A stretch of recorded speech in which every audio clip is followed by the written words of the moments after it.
Hey guys! Today we're diving into another truly horrifying case. If you want to support my channel, make sure to subscribe and stay active. It really helps me out. I'd be super grateful for that. Let's get started. November 11th, 2013. A typical fall morning in the rural outskirts of Pennsylvania. Damp soil lined the edges of a back road that ran near scattered residential lots. The quiet was undisturbed until two locals noticed something unusual by the roadside. A motionless figure, face down in the dirt, not the slightest sign of movement. The man was already gone. His clothes were soaked in blood. Around him, various personal items lay scattered. One detail stood out. A cell phone, still lit, its screen just beginning to dim, like it had been used only moments earlier. Emergency responders arrived swiftly. One thing was immediately clear. There had been a struggle. The body showed multiple injuries. The location and nature of the wounds left no doubt. Whoever did this had attacked with disturbing intent. The sheer number of injuries ruled out any chance of an accident. This wasn't random. It was cold, calculated, and meant to be final. No vehicle was found nearby, no clear tire marks, just footprints leading back to the road and a faint tread pattern, partially washed away by rain. The area was sparsely populated. No witnesses. The weather was bleak and heavy, with gray skies and moisture hanging in the air. Police began by checking the victim's phone. It wasn't locked. 3 calls from the night before, 2 incoming, 1 outgoing. The last number dialed wasn't saved in the contacts. A stranger's number. Investigators had no name, no backstory, no meeting location. Just a body, a phone, and a brutal scene. It took an hour to confirm the man's identity. His name wasn't released to the media. The investigation was starting from scratch. But one thing was clear. This was no impulsive act. At that time, no one had a clue what really happened. But the clues pointed to a premeditated crime. And the victim hadn't been chosen by accident. Thousands of miles away, in the small Alaskan town of North Pole, the story had started decades earlier. The North Pole is better known for its name than its reality. It was founded in the 1940s as a kind of holiday-themed marketing gimmick. The houses resemble something out of a fairy tale: bright wooden facades, candy cane-shaped lampposts, and a forced festive vibe. But behind the cheerful exterior lies a harsh truth. Brutal winters, with temperatures plunging below -60 degrees Fahrenheit, and a cold that never lets up. Fewer than 3,000 people live there. Beneath the cozy image is isolation, ice, and a sense of being completely cut off from the rest of the world. This is where Miranda Barber was born in 1994. Her parents were no longer together.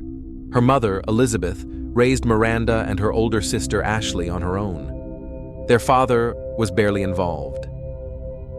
From a young age, Miranda was diagnosed with a congenital hip disorder. The joint hadn't formed properly, causing pain and limiting her ability to move. Walking, playing, just keeping up with other kids was a constant struggle. For 2 years, she wore a corrective brace designed to manage the condition. After undergoing treatment, the family relocated to a different area, closer to Elizabeth's relatives. Her sister lived there with her husband, Richard. Their home quickly became a regular after-school stop for Miranda and Ashley, who were just 5 and 6 years old at the time. No one suspected that this would become the backdrop of their personal nightmare. Richard seemed calm and polite around adults. But when left alone with the girls, he became someone else entirely. Over the course of several years, he subjected them to disturbing and repeated mistreatment. He manipulated them through fear, threats, and emotional pressure, forcing them into silence. The girls never said a word, not even to their mother. The silence lasted until Ashley found the courage to speak up. Once Elizabeth learned the truth, she took immediate action, bringing both daughters to the authorities. A report was filed, and Richard was taken into custody. During a search of his home, police discovered a notebook. Inside were detailed entries, lists, descriptions, instructions. It looked less like a diary and more like a manual, as if he intended to pass it along to someone else. He was convicted in court and sentenced to 19 years in prison. Though he was released early, he reoffended in the following years and was eventually incarcerated again. At the time of this story, he was serving a new sentence. But his initial arrest hadn't erased the trauma. Recovery was slow, if it happened at all. Miranda grew distant, anxious, and emotionally fragile. Elizabeth began to unravel. Her dependence on alcohol and restricted substances worsened. Her face increasingly reflected apathy, frustration, and emotional instability. She tried to care for her daughters, but the effort became sporadic and less effective over time. Emotional stability in the household collapsed. Financial stress added to the pressure. There was no meaningful outside support. All three of them seemed caught in a slow descent. When Miranda turned 9, Elizabeth made a drastic decision. They left North Pole. It was meant to be a fresh start, but changing their zip code was easier than escaping what had already happened. Ashley, the older sister, began to distance herself. She leaned on school, part-time jobs, and friendships to stay away from home as much as possible. Miranda, on the other hand, withdrew inward. She spent more time alone, became moody, and lashed out. Her behavior became increasingly unpredictable. By the age of 12, Miranda entered a new phase. She fell in with an older crowd, teens already involved in heavy drinking, smoking, and the use of banned substances. Despite the age gap, Miranda blended in quickly. At first, she just watched, but soon she joined in. Cigarettes, alcohol, pills, it all felt normal in that world. She began disappearing from home regularly. Her mother often didn't notice, and when she did, there was little reaction. Miranda would come back unexpectedly, offering no explanations. At school, things started spiraling. Her attitude turned combative. She lashed out, started arguments, and verbally attacked other students. The school administration suspended her multiple times. Academic progress stopped. Her behavior kept deteriorating. Around this time, she began mentioning someone named Forrest. According to her, he was a man in his early 20s. She claimed he was part of a group she described as having dark, ritualistic practices. Miranda said she had taken part in ceremonies, and after one of them, she belonged to Forrest. She confided in her mother about these claims. Elizabeth tried to intervene and forbade any further contact. In response, Miranda ran away from home. The existence of Forrest was never officially confirmed. Authorities never found evidence of his identity. No records, no witnesses, no trace of the alleged group. All that remained were Miranda's own stories. Some close to her would later say she often made things up, especially when she felt ignored. But to Miranda, the story was real. She acted as if she had been controlled, as if her connection to Forrest altered her entire outlook. Her behavior took a darker turn. She would later say that this was when she lost control of herself. Her obsession with ritualistic themes, sacrifice, submission, and control seemed to begin then. She lost her footing completely. There was no longer any support, at home, at school, or from peers. She was in free fall and no one stepped in to stop it, or perhaps no one cared to. By the age of 14, Miranda's behavior had become volatile. Her emotions swung unpredictably, and her interactions with others grew increasingly toxic. At one point, she attempted to harm herself. The details were never made public, but the incident was serious enough to warrant medical intervention. It was the first and only time her biological father stepped in. He signed off on her admission to a psychiatric facility, but didn't participate beyond that. At the hospital, she was diagnosed with depressive disorder and prescribed medication. A long-term therapy plan was recommended, but after a short stay, she was discharged. Continued support wasn't arranged.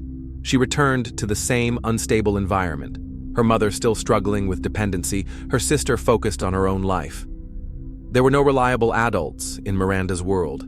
She never went back to school. On paper, she was still enrolled, but she stopped showing up. Her education effectively ended. She spent most of her time with older crowds, constantly changing who she associated with. Her lifestyle aged rapidly, not in maturity, but in exposure to risk. She kept using illegal substances, got involved in risky social situations, and frequently stayed away from home. No solid relationships formed. There was nothing grounding her. By the time Miranda was 17, news of her pregnancy came as a surprise, even to her. She wasn't sure who the father was. There were a few possibilities, but no certainty. Despite the chaos around her, she decided to carry the pregnancy to term. Her reasons were unclear. Maybe it was instinct, or just a need to hold on to something that felt real. The pregnancy went relatively smoothly, though medical supervision was limited. She gave birth on schedule to a baby girl named Aria. With her arrival, Miranda now had someone she was directly responsible for, but new problems followed close behind. The family's situation was rapidly deteriorating. Her mother was in deep crisis. Ashley had already moved out. Social services stepped in to evaluate custody arrangements. Given Miranda's age and her mother's condition, it was decided that Miranda and her newborn would be placed with extended family. Guardianship was transferred to relatives living in North Carolina. This move marked a formal escape from the broken environment they'd left behind. But the damage inside Miranda didn't go away. Aria became her anchor, but not her cure. In North Carolina, Miranda and her daughter moved in with distant relatives. The environment was more stable, at least on paper. Social workers approved the placement and increased oversight. But emotionally, Miranda felt disconnected. To the people around her, she was more of a responsibility than a person. She shut down again. It was in this house that she met Elite Barber. He was 20 at the time and often visited the family, maintaining a close bond with one of its members. Elite was in a relationship with a woman named Amy, and they were expecting a child together. Miranda, meanwhile, was still caring for infant Aria. Despite everything, a connection formed quickly between her and Elite. Elite had a deep fascination with unconventional beliefs. He spoke passionately about religious cults, rituals, and symbols, not as fantasy, but as a personal source of strength. Miranda didn't shy away. If anything, her past stories about being involved with a so-called dark ritual group only intensified their bond. They discussed power, sacrifice, and control, not as jokes or fantasies, but as shared truths. At first, Amy didn't see Miranda as a threat. They even spent time together, walking their babies side by side. But the contrast between the two women became increasingly obvious. Amy was drawn to stability. Miranda wasn't. She didn't hide her appetite for risk or her attraction to topics most people wouldn't even whisper about. Slowly, Elite started pulling away from Amy. A few months after their baby was born, Amy left. She took the child and disappeared from their shared home. No clear explanation was ever given, but it was apparent the relationship had fallen apart. Elite stayed by Miranda's side. From that point on, their connection deepened. Now they were living together. The talk of rituals shifted in tone. It was no longer abstract. It became personal, even actionable. They saw themselves as something rare, something different, a bond that didn't fit society's mold. Outsiders didn't matter. Their views on love, control, and boundaries aligned, and the rest of the world faded into the background. They didn't see themselves as special, but in practice, they lived like an isolated couple. All major decisions were made together, with little regard for anyone else's input. They increasingly pulled away from the outside world, spending more and more time alone. Their conversations often turned to the idea of creating something meaningful, not a family, not a business, but something unique that belonged only to them. A few months into the relationship, Miranda and Elite got married. There was no celebration. No family members were invited. Most didn't support the marriage anyway. The reason was clear: their lifestyle. No stability, use of restricted substances, and a fascination with dark themes. But the couple didn't seek approval. For them, the marriage was an act of defiance, not a social occasion. After the wedding, they decided to leave North Carolina. Neither had a job, and the future looked bleak. Elite had no real work experience. Miranda had no education. Supporting themselves and a child was becoming nearly impossible. They needed to get away, from their families, from expectations, from everything. Their destination was Port Trevorton, a tiny, remote town in Pennsylvania. Elite had a connection there, a friend who offered them a place to stay temporarily. The town had fewer than 500 residents, no public transportation, and very little infrastructure. But for Miranda and Elite, that was perfect. No attention, no oversight. They moved there with Miranda's daughter, Aria, and stayed at the friend's house rent-free. But money ran out quickly. Food and essentials came through odd jobs and the generosity of their host. Elite looked for steady work, sent resumes, went to interviews, but had no luck. His appearance, demeanor, and lack of experience worked against him. Miranda took a different approach. She turned to an online classified site, a platform for everything from furniture sales to service listings. She created a profile identifying herself as a companion. She made it clear she didn't offer anything intimate. Her pitch focused on social events, outings, and basic companionship. She claimed she'd done it before and didn't see it as anything shameful. A reply came quickly. A man named Troy responded. He was 42, married, with a stable job in the tech industry. In his message, he expressed interest in meeting, but also hinted at wanting more than just company. The payment he offered was substantial, clear evidence of financial security. That alone caught Miranda's attention. It wasn't about the service, it was about the opportunity. She discussed it with Elite. Their response wasn't what most would expect. An idea began to form. Elite even brought up the money himself. They started thinking about how to use the situation to their advantage. That online platform stopped being a way to earn a little extra. It became something else, a tool to execute a plan. One that was deliberate, structured, and aimed at a specific target. Troy LaFerrara, 42 years old, married, gainfully employed.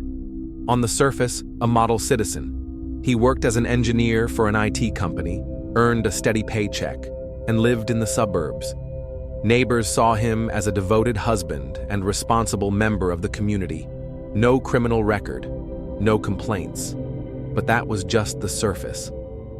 Troy was living a double life. While maintaining the image of a devoted husband and successful professional, he secretly used online platforms to arrange private meetups with women. He browsed listings regularly, started conversations, and scheduled encounters, all while staying under the radar. No one in his family suspected a thing. He came across Miranda's post shortly after it went live. It didn't explicitly offer anything physical, but the tone hinted at a willingness to talk details. Troy messaged her, expressing interest and asking about specifics. The conversation moved to a private thread. He offered payment, an amount noticeably higher than average. That set him apart immediately. Miranda agreed. It wasn't the first time she'd received messages like his, but Troy caught her attention. On the surface, it looked like a straightforward arrangement. In reality, it was a carefully planned setup. November 11th. A shopping center parking lot. Troy pulled in at the agreed spot. Miranda was already there. He got into her vehicle and handed her the payment they had discussed. He seemed calm. Nothing about his demeanor raised alarms. The car was quiet. The destination had been pre-selected. A remote stretch of rural road outside town. No traffic, no people. In the trunk, hidden beneath a blanket, was Elite. He was waiting, focused, rehearsing the one line that would signal it was time. Outside the windows, the dark road stretched endlessly, no reason for anyone to stop there. A few miles out, Miranda slowed the car and pulled over. She turned to Troy and said, "Did you see the stars tonight?" That was the signal. Elite burst from the trunk, gripping a piece of electrical wire. He looped it around Troy's neck and pulled. The attack was sudden, but Troy didn't go down easily. His strength and panic gave him enough resistance to fight back. He clawed at the wire, managed to open the door, and got one leg outside. Miranda, seeing approaching headlights in the distance, pulled out a knife. She stepped in close and began striking. Chest, abdomen, neck. Over and over. 20 times in total. The intensity of the attack showed rage. Troy stopped fighting. He died at the scene. Elite slammed the door shut. They drove away, body still in the car, continuing down the road for several more miles. Eventually, they pulled off into a secluded area, dragged the body out, and took his wallet, cash, and watch.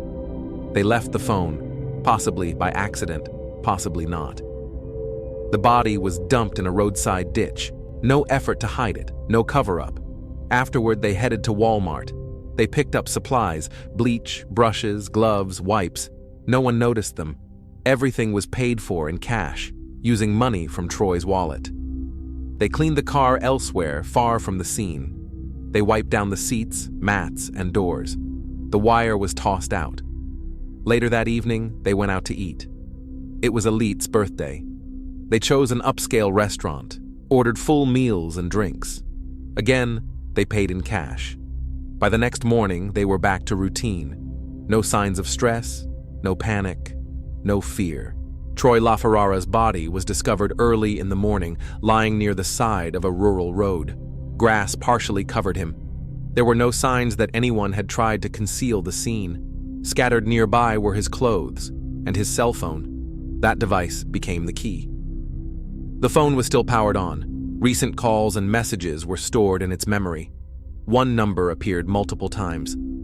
Investigators traced it to a registered SIM card. It belonged to Miranda Barber. A detective was dispatched to her listed address. She was invited to the station for what was described as a routine check related to the victim's phone activity. During her initial interview, Miranda was calm and composed. She denied knowing Troy, claimed they had never met. She said she might have accidentally answered a call from a stranger, but knew nothing else. When asked about the online platform, she paused briefly before saying she hadn't used it in a long time. The conversation lasted about an hour. Then the investigator asked to examine her phone. That's when something shifted. Miranda suddenly grew distant and refused, saying they would need a warrant. Her tone became defensive. Officers noted the abrupt change and, lacking legal grounds to detain her, let her go. Back home, Miranda was visibly shaken. She stayed quiet for hours, then suddenly confessed to a friend they were staying with. She told him she'd been involved in Troy's death. She gave names, motives, and details. The friend was stunned. Unsure of what to do, he urged her to come clean. He insisted, saying he would go to the authorities himself if she didn't. Around 4 a.m., Miranda walked back into the police station and asked to speak with the lead investigator. She said she was ready to tell the truth, but from the start, she framed it differently, claiming it was self-defense. She explained that she met Troy through an ad and that during their encounter, he became aggressive. According to her, she panicked, grabbed a knife, and struck him. She never mentioned the wire or Elite. Police took her statement, but it didn't align with the physical evidence. The number of wounds, signs of strangulation, and indicators of a second person's involvement painted a very different picture. This was her first lie, but not her last. With Miranda's confession on record, attention turned to Elite Barber. He was at the home she'd returned to after her questioning. His demeanor, calm. He didn't seem anxious. Since her admission, he had remained silent. No denial, no reaction. Even after learning she told police about her meeting with Troy, Elite didn't flinch. Detectives brought him in for questioning. His presence in the home was reason enough. He came willingly. His answers were short. He denied involvement, claimed he didn't know about the meeting, said he never left the house that day. Confident, controlled. But the investigators waited. They needed more than words. From a nearby shopping center, they obtained surveillance footage. On the video just before Miranda's meeting with Troy, a man is seen getting into the back seat of her car. The camera captured a clear image of his face. There was no doubt. It was Elite. When presented with the footage, his story changed. During a second interview, he admitted to being there. He gave details, confirmed he was part of the plan. According to him, the idea was mutual. The phrase used as a signal. That was something they'd decided together. The wire, the knife. They were both prepared in advance. He showed no remorse. The lead investigator described his tone as detached. No hesitation, no emotion. Just a list of actions. We picked the road. I hid in the car. When she said the line, I wrapped the wire. A forensic psychologist noted his flat affect. Even when recounting the moment of Troy's death, his voice remained steady, devoid of feeling. After Miranda's confession, Elite was formally taken into custody. When investigators compared both statements, it became clear the self-defense story didn't hold up. The attack had been premeditated, planned, executed, and coordinated. The case seemed straightforward. One victim, two perpetrators, confessions, and supporting evidence. But everything shifted after a phone call from jail. Miranda reached out to a journalist. She wasn't asking for sympathy. She wasn't looking for leniency. She made a statement that pushed the case beyond the boundaries of ordinary crime reporting. In the interview, Miranda claimed Troy wasn't her first victim. According to her, there were more, 22 in total. She gave no names, no dates, no locations, just a vague claim that she lost count after 20. The interview spread quickly. Headlines exploded. Female serial killer. Law enforcement had no choice but to act. Investigations were reopened. Miranda was brought back in and questioned directly. Who, where, when? But her responses were vague. Authorities reached out to multiple states where she claimed to have lived. No solid evidence surfaced. No bodies. No missing persons tied to her. No witnesses. Her family spoke out soon after. Her father, sister, and acquaintances all said the same. Miranda had a long history of making things up, especially when she craved attention. As a child, she often told elaborate stories starring herself. That tendency, they said, only grew stronger with age. In their view, her confession was just another attempt to control the narrative. They didn't believe a word, but Elite did. During one of his recorded interviews, the topic of other victims came up. He nodded. Said Miranda had told him similar stories. He described how her personality changed when she spoke about them, like she became someone else. It wasn't just her, he said. It was something else. Elite even gave that side of her a name, Super Miranda. He believed it was her inner demon taking over. To him, something inhuman lived behind her ordinary face. And when that side came out, things happened that even he found terrifying. He wasn't always sure who he was with. He believed he lived with two Mirandas. Following their confessions and the conclusion of the investigation, the case moved quickly to trial. The courtroom was eerily calm. No tears, no outbursts, no dramatic apologies. Everything unfolded in a subdued, almost sterile atmosphere. The judge delivered the sentence. Miranda stood still. Elite, too. Cameras captured their expressions, flat, unremarkable, unreadable. No fear, no regret. They were both sentenced to life in prison without the possibility of parole. Months after the trial ended, another tragedy struck. Miranda's mother, Elizabeth, died by overdose. There was no note. Family members confirmed she had been mentally and emotionally unstable for years. The collapse of her daughter's life, public disgrace, and the final disintegration of the family had broken her, they said. She was found in her home. As for Aria, Miranda's daughter, she was temporarily placed in the care of child services following her mother's arrest. After her grandmother's death in 2016, the state took full custody. Nothing further was disclosed about the girl. Only one detail was made public. For her safety, her last name was changed.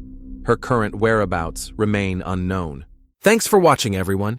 Your support means a lot to me, and you can help my channel grow by hitting that like button, dropping a comment, and sharing this video. Your engagement really makes a difference. See you soon.